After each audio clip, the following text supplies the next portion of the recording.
Hello everybody. Welcome back to my channel, Life with Patty.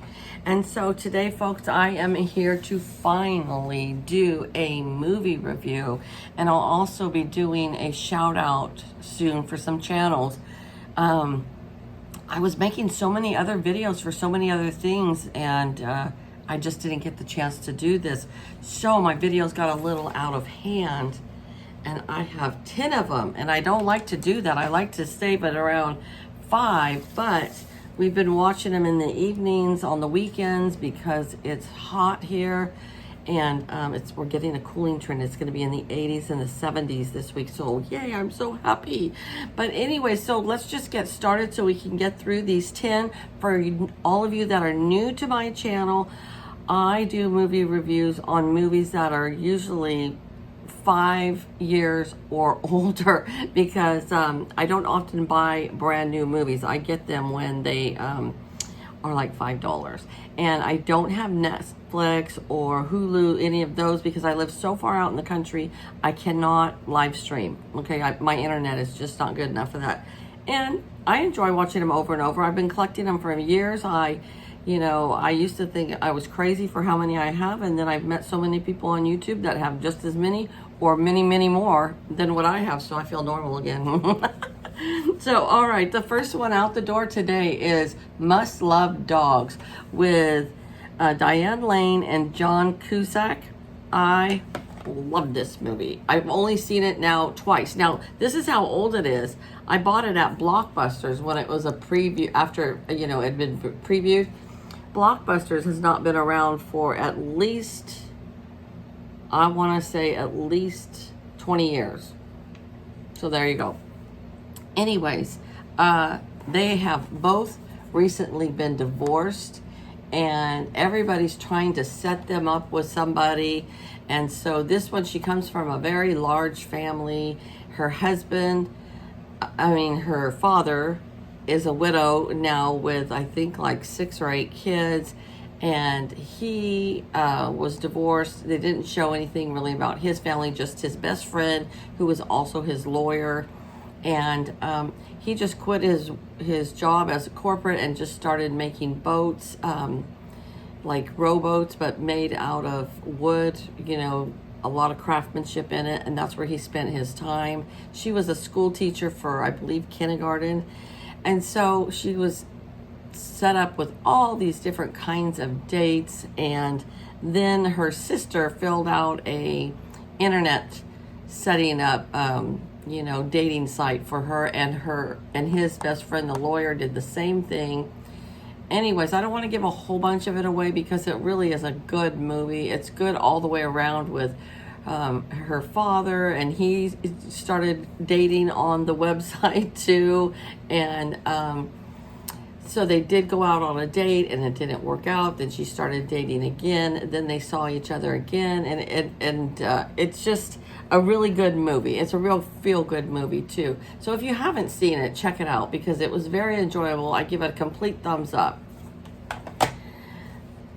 Here we go with another one that I had purchased from Blockbuster, Stepmom, with Julia Roberts and Susan Sarandon. And every time I watch a movie with Julia Roberts, I have to say she's just such a good actress. I mean, the woman can act. She, when she does her parts where she's crying, they're genuine. I mean, she just does a great job. And so she has fallen in love with her ex-husband, and of course he has 2 kids with her, so she becomes the stepmom who has never had any children, always the very corporate world in New York City as a very prestige photographer. And it just shows this one, she's just nasty, she's just being a witch, and then she gets sick, and it changes things. And it's just a good story. It's sad, yes, you're gonna cry, but I love it, and it's a great story. And I've only watched this one, just like this one, only a couple of times.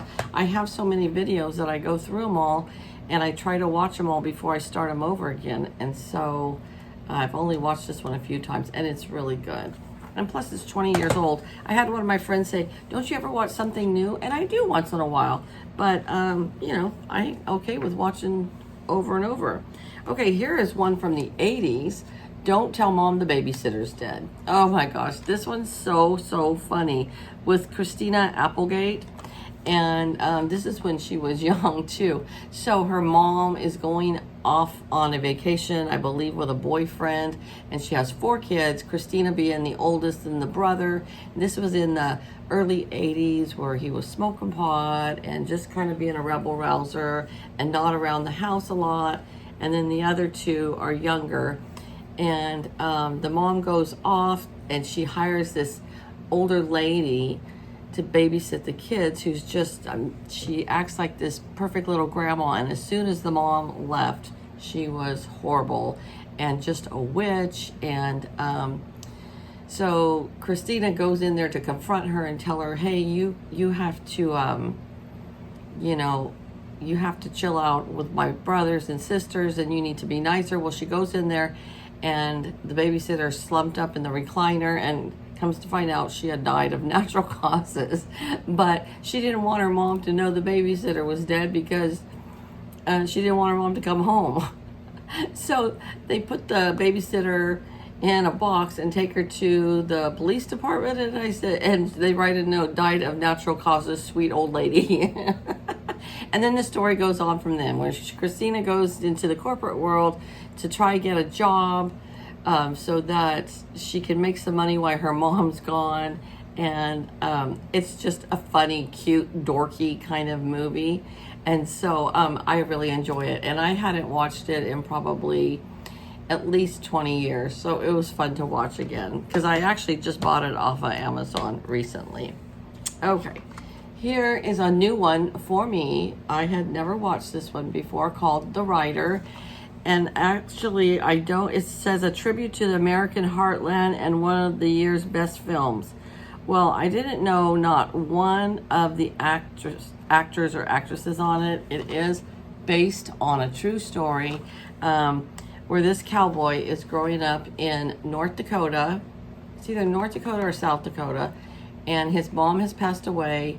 They live out in the middle of nowhere, and with his dad and his sister with special needs. And I don't know what his dad does for a living, but he does have a job. But they live in like a double wide mobile home that's been parked out on their property. He is a bull rider and a bronc rider, and he got hurt, and so he had a head injury. And then, of course, you know, I have cowboys for sons too, and telling them to stay down is like telling the sun not to rise, you know.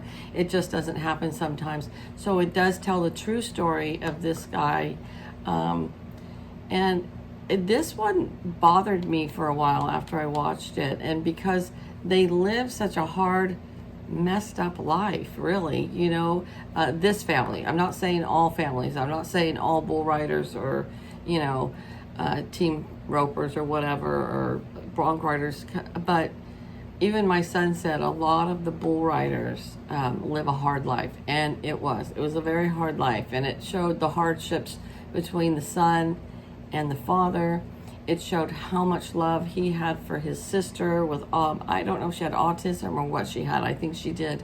It was a very good story. I don't know that you'll find this anywhere, but trying to order it on Amazon or eBay, because I don't think it became a real popular movie like they wanted it to become. I don't know. It was a good movie. I don't know that I want to watch it again, because it really was sad in a lot of parts, but I did watch it. I don't know. I give it a thumbs up. It's not a movie that I was like, oh my God, I watched it over and over again like this one. Uptown Girls. And this is starred with Brittany Murphy and Dakota Fanning. And these girls are both grown much older since this time. She is a spoiled little brat that lives in New York City, up on the penthouse floor of a very prestigious apartment complex. and her mother is very high up in the corporate world and always just has a nanny for her. And because she doesn't get any attention from her mother, she's a brat.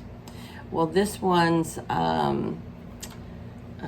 inheritance is running out, and so she got kicked out of her apartment complex, and she doesn't know how to survive in the real world, and she becomes a nanny for this girl who at first they don't get along, but really their age maturity level is about the same, because she's very smart and very mature, and she's very immature.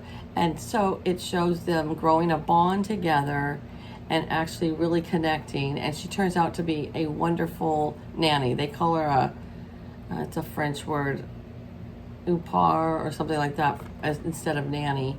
But they become very close, and it's just a cute, fun story. This one actually hasn't been out too long, Identity Theft, and this is with Jason Bateman and Melissa McCarthy, and she steals people's identity, and she stole his, and it shows him trying to get his identity back, and he's going to go all the way over to wherever she's at, and I can't remember where it was, and get her because he wants his identity back.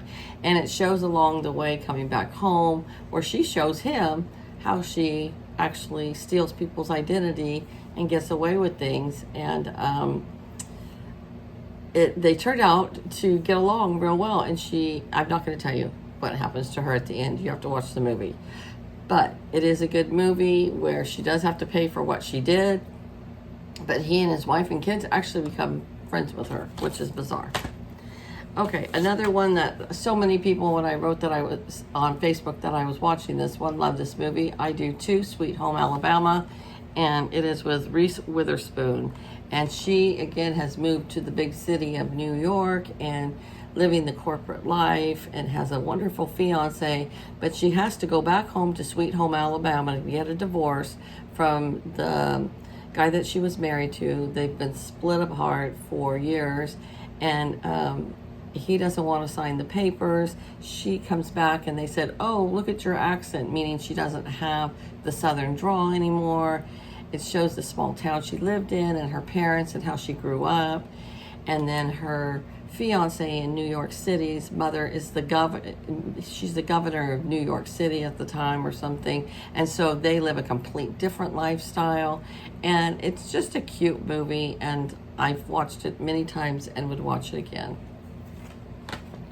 The next one, I don't know if anybody hasn't watched The Notebook. Oh my goodness, I love it so much. And I've watched it a million times, where these two, and I think this is back in the 40s when he's going to go off to war, and she comes from a very prestige upper class family, and it's just him and his dad living paycheck to paycheck, and they fall in love, and then it shows, it's one of those movies where it shows then and now, where they're old in a care home, and he's reading her a story, a book, and it actually is the story of their life, but she now has dementia and doesn't remember. And it just shows the complete love of a couple. Even my mom and dad loved this movie. My dad always loved this movie, I guess because it shows back when, like, my parents got married in the 50s or early 50s, but it just reminded him of their marriage, I guess. So it's a great movie. We're almost done, folks. The next one, oh my gosh, I think this has to be one of my favorite movies, You've Got Mail. I know some people don't like Tom Hanks or Meg Ryan, and that is okay, that's their opinion, but I really, really do love this movie. And I think this is right when internet started up, and the dial-up, and it just shows them. He is a widow with a young son, and she's engaged to another guy, and it's a movie. History takes its course, and you see what happens. If you have not watched this movie, seriously give it a chance, because it's such a great movie. And my last one for today, I don't know how many times I've watched it, and some people say they've never seen this one. Oh my gosh, One Fine Day. This is with Michelle Pfeiffer and George Clooney, and I love this movie. They live in New York City. They're both divorced. She has a boy and he has a girl, and she is friends with his ex-wife, and his ex-wife is getting remarried and going off on a honeymoon, so he has to watch the daughter, and he screws up everything. He's supposed to pick her son up to go on the field trip. It's just a good movie, and of course it's a movie like everything else where nature takes its course and they kind of hook up, and the kids are in the same grade, and it's just a really cute, fun movie. Okay, so those are my 10 movies for my movie review for this week. For this month. Here they are. I hope you enjoyed it, and I hope you will come back again for some more. I'm going to try to do it when I get to 5. I'm really going to try to say, okay, I've got 5 movies here. I'm going to give you a review now so that we don't spend 16 minutes doing it, okay? So you guys let me know in the comments below how many of these you've seen, which ones you haven't seen. As always, I love suggestions of movies that you have watched that are your favorites. I have so many to watch that people have suggested to me and I've ordered on Amazon. I have tons of movies to watch, but as always, I love suggestions because I'll watch them. So all right, you guys have a great day, take care, and I'll see you back here real soon. Bye-bye.